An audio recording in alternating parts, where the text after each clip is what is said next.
The basic solar panels in the U.S. also have an issue with degradation. There's such a wide range of degradation. I'll make a general comment. So after 12 to 15 years, they're generating somewhere between 50 to 60% of their original power. Our thin film does not degrade as quickly or minimally. In space, it actually might not degrade after the first 10 to 12 months. Hello and welcome to the Solar Maverick Podcast, where solar meets entrepreneurship and experience.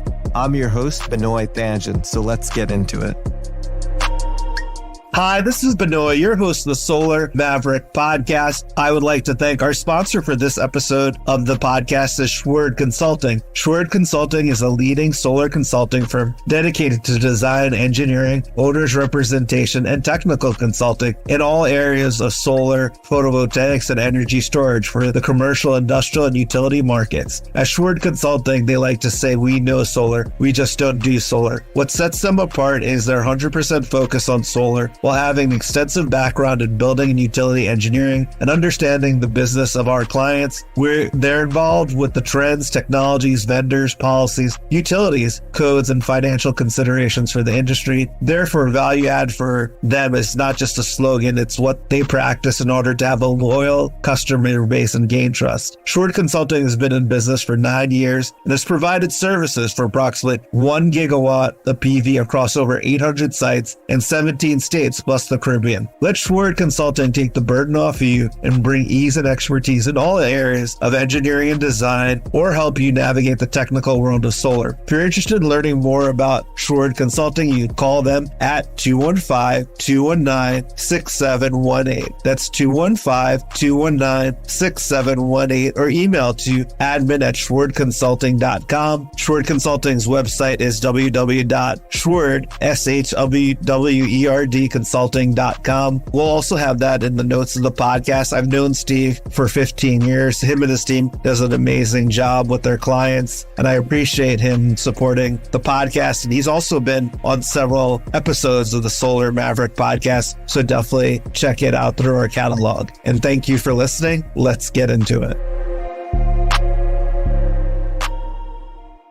Hi, this is Benoy, your host of the Solar Maverick Podcast. I'm excited to have Paul Warley. He's the CEO of Ascent Solar Technologies. If you're not familiar with Ascent, they have basically a thin film product, is the solar power solution for scenarios where traditional rigid panels won't work. Paul has extensive experience in corporate finance, and it's funny, but we used to actually work at the same company at different times at Deloitte & Touche. Before he came to Ascent, was president of Warley & Company, which was a strategic advisory firm, which provided executive management service, capital advisory, and M&A. Before he had his own company, he was at Deloitte Corporate Finance, where he focused on alternate energy industry as a managing director and chief compliance officer. And before Deloitte & Touche, he was managing director and region manager for GE Capital. And he also worked as a senior vice president with Bank of America and Bankers Trust. Paul, I mean, this is amazing experience that you have in a lot of different sectors. And I know you came in as the CFO initially in January, and now you took over the reins of CEO. Can you tell us about Ascent Solar Technologies? Yes. So we specialize in lightweight solar, thin film solar, effective. What our advantages are in space, we are 5 to 10 times lighter than our competitors. And the advantage that really gives us is the cost of getting the solar to orbit, you pay per kilogram. So if we're lighter, you could potentially put more satellites on a rocket and take it into space because we're so much more lighter. In addition, we're much more flexible. So for instance, you can use our product, you can roll it up, or if you're using a competitor's product, you might have 2 folds of the product. We could add an extra fold and still be 30 to 40% lighter. Oh, that's amazing. That's that's a huge differentiator, especially when you talk about weight and then the ability to transport it because it's flexible, not rigid. Can you talk about some of the applications of it? I know the company has worked with NASA in the past, and there's so many different uses of the product, but how you're really focusing the company strategy on space? So we're focusing in a couple of areas. Some of your listeners may have read about certain things that have come out about power generation in space and bringing it back to Earth. So we're looking into that market, but then in general, we're looking at just regular satellites. A lot of the market is now being driven by strategically placing one or two satellites. And to do that, you really need a light product to more strategically place the satellite. And so we're looking at that market extensively also, because the other products tend to be heavier and are a little bit more difficult to do that with. That makes a lot of sense, and I appreciate you explaining. I know we just talked about space, but what are the other uses of the product that are pretty popular? We also are looking at agrivoltaics. As you saw the announcement yesterday, we've applied for a grant, and we were told to apply for the full grant. That'll be decided next May, June timeframe, but we've applied for that, and we're strategically looking at places where there's a high power rates and there are shortages of water, because what this product does is it'll manufacture or produce power. Typically, we're looking at behind the grid. So you produce power behind the grid that would supply the power needs to the farm. It also, through the process, we're anywhere from 18 to 25 feet above ground. It tends to provide some shading, but still allows 90+% of the light to come through, which reduces the amount of water being used by the farmers. So it reduces that cost also. So you're able to give it shading, generate electricity, lessen water consumption, dual use of that farmland as well. I know agrivoltaics is becoming a lot more popular. So that's really interesting. As you said, it was 8 to 10 feet above the crops, and actually have some great pictures on your website about it. We tend to be a little higher than that. If it was all hand done, you're correct. It could be 8, 10 feet. But if they're using any equipment, it could be 18 to 22. Oh, that makes a lot of sense. I appreciate you explaining that. You talked about the U.S. Department of Energy encouraging you to apply for the full DOE grant, which is great that the government is putting a lot of incentives and things like agrivoltaic. Will there be a time where it's as cost effective or producing the same amount of wattage as a regular panel? Or what do you see as like sort of future state? Thin film is obviously a lot easier to use and transport. It'll be interesting to get your perspective on that, because I don't think a lot of people are familiar with thin film as much as your typical solar panel. And we have like a wide range of listeners who listen to the podcast at different levels in the renewable energy sector. That's a loaded question, Benoy.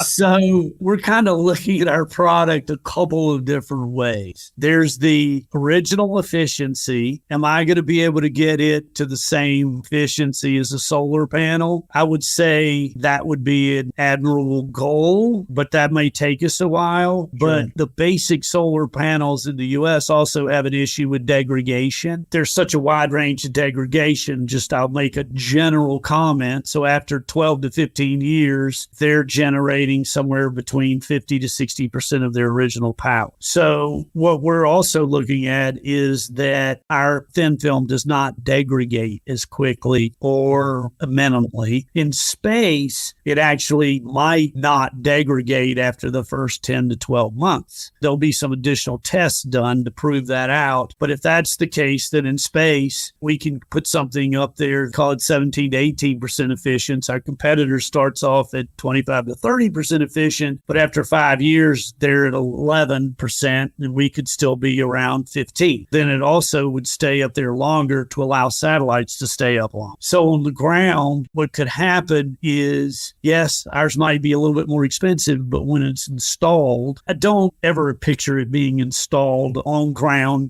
mounted or something like that. I don't see that happening, the next 10 to 15 years. Potentially you could use it on buildings. That could be something that was 5 to 10 years out, but then it would stay there and would keep generating power a lot longer than you can do with a regular panel. That's one of the ambitions we're looking at. Yeah, that's really helpful. And for our audience who might not be familiar with the difference That's really helpful. On your website, you talked about uses of your technology for unmanned aerial vehicles and defense and emergency. Can you talk a little about those uses of your product? I can, to some degree. In fact, a classmate of mine at the Citadel gave me a lecture on this a couple of months ago. One of the issues with unmanned drones now is about 95% of them get shot down because of the IR that's being used to, and they detect it. So the use of solar on those is, I would say, limited from the fact you just want to make it go to your target, and you can go deeper because the solar will allow it to give it power to go farther distances. But the old adage of then you would get it to turn around and come back so you could reuse it, since only about 5% to 10% are making it back, that's not necessarily a positive anymore. For sure. Why would you invest that technology if you're not going to be able to reuse it? That makes a lot of sense. I know you mentioned a little bit about this, but how does Ascent Solar differentiate from its competitors? You mentioned two different reasons, but I think it would be great if you could dive in deeper into it. Okay. In space, we're really focusing on our weight, which we're 5 to 10 times less weight than our competitors. That's the primary area. So then it costs a lot less. Then we're looking at the original efficiency. We're trying to raise that. We've had a lot of success. 10 years ago, we tested a little around 10 to 10.5% efficient, and we just tested some small area cells at 15.5% efficiency. So we've had a big improvement. We're working on ways to get it up closer to 17 to 18%. And then we're based on NASA and some other scientific studies. Our solar should not degrade nearly the rate that any of our competitors do. So if we prove that out, then that'll really open up some markets for us, for people that want to keep their satellites in the air. Small satellites at lower orbits are designed to stay in space for approximately 5 years. So if we can increase that to 7 to 8 years or 10 years, then that's be a big help. So that's done a couple of ways. A lot of the new engines that are put on the satellites are electric thrusters. So if the electric thrusters can activate several times, and they're used to do two things: get out of the way of debris and to keep it in orbit. So if we're able to keep it in orbit longer because of our charges, then we can keep it in orbit longer, so you don't have to replace a $10 million satellite every 5 years. You're saying that the satellite would be able to stay there longer based on having the solar. And then also it seems like, and you could correct me if I'm wrong, like there's a lot more satellites going into orbit will create more opportunities for product. Is that correct? That would be a fair state, yes. If you look at some projections, there'll be potentially anywhere from 5 to 10 times the amount of satellites put into space between now and 2030. That's pretty amazing. And obviously the things that you talked about, your product and how it differentiates from others for use in space, primarily, I'm assuming,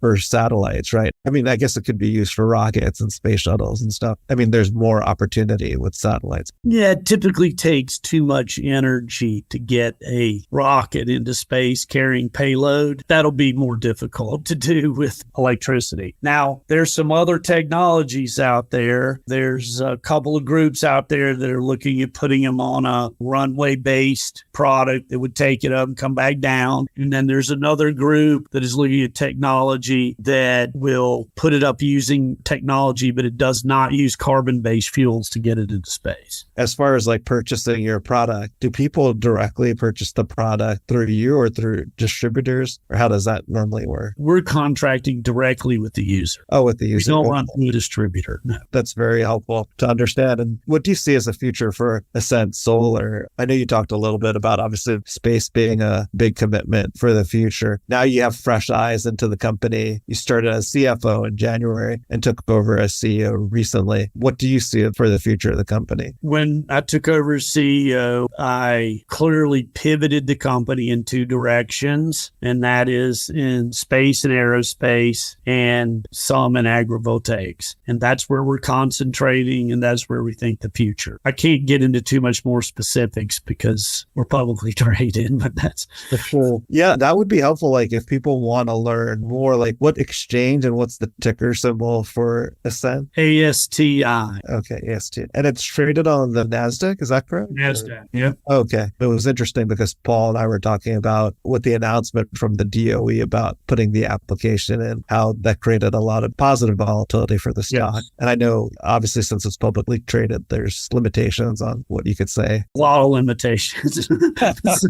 Yes. This has been an amazing podcast. Is there anything that we haven't spoke about that we should know about your company? I mean, to me, like what you're doing is like innovative and groundbreaking in film, and hearing like how you're differentiating yourself to take advantage of the opportunity in space and agrivoltaics is pretty exciting. Is there anything else about the company that we should know about or our listeners should know about? I don't really have anything else, Benoy. I appreciate the opportunity to having you interview. Thank you for being on the podcast. If people want to learn more about your company, like what's the best way for them to do that? To visit our website, they can have direct links into financials, new information that we post, and other channels. It has our board on there. It has our PR and our contacts also. That sounds great. We'll have that in the notes of the podcast as well. Paul, thank you for making time. This interview was a great interview and a great way of people to learn about your company. And thank you. Thank you for the opportunity. And tell Peter and Arlene I said hi. For sure. Yeah.